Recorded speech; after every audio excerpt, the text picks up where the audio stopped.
आम आदमी पार्टी के सांसद माननीय संजय सिंह जी की बेल सुनी और खुद जज साहब उसके अंदर कुछ प्रश्न केंद्र सरकार से पूछ रहे थे, जिसके जवाब केंद्र सरकार ईडी के पास नहीं थे।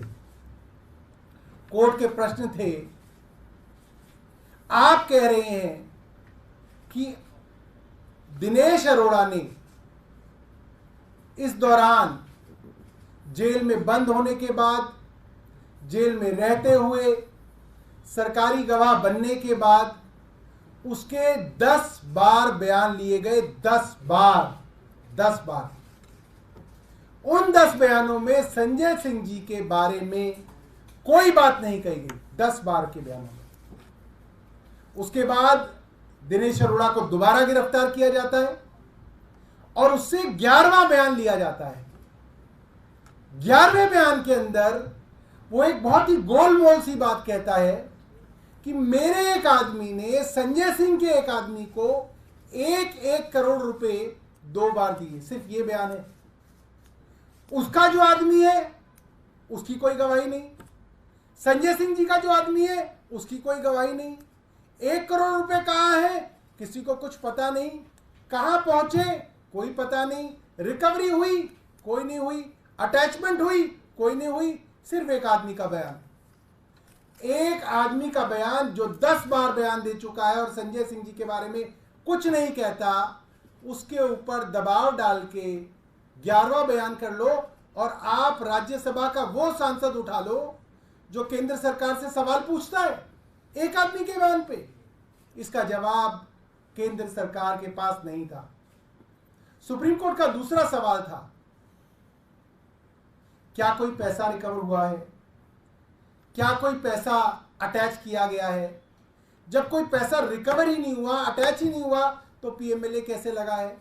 इसका कोई जवाब ईडी के पास नहीं था, केंद्र सरकार के पास नहीं था।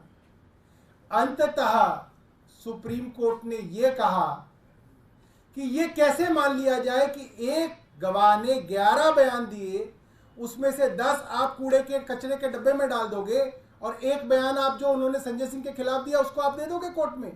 ये कैसे फैसला कर सकते हैं आप। बाकी 10 बयान आपने रिकॉर्ड पे क्यों नहीं डाले हैं। इसका जवाब कुछ केंद्र सरकार के पास नहीं था। यह ठीक वही बात है जो मुख्यमंत्री जी ने राउज एवेन्यू कोर्ट में बोली कि एक एक आदमी से 7-7 बार बयान लिए गए हैं। 6 बार उसने कुछ नहीं बोला, आपने उनके बच्चों को जेल में डाल दिया, 6-6 महीने जेल में सड़ाया, फिर आपने मेरे खिलाफ बयान ले लिया, उस बयान पे आपने गिरफ्तार कर लिया।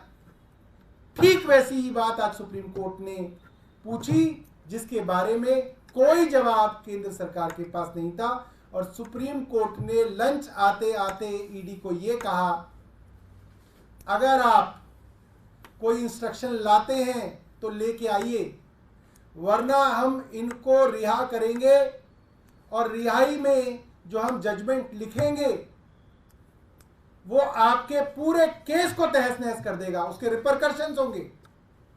आप सत्य को दबा सकते हैं लेकिन आप सत्य को मिटा नहीं सकते हैं। आज संजय सिंह जी की जमानत ने ये दिखा दिया।